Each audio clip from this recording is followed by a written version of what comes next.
down kayo to niya nga moment, no? Then one day ang sunod nga anak niya na identify na pud og kuan cystic fibrosis, the same.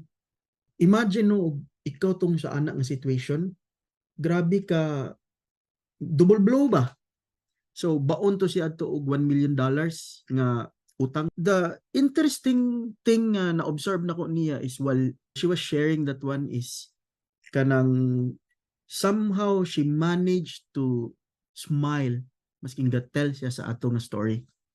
Usa sa mga reflection nako while ga-attend ko itong talk atong Amerikana, no? It's not about the problem nga nangabot niya, but it's about how she respond sa problem niya. Instead of musurrender lang, she's actually fighting and then pushing through life and hoping that things can get better.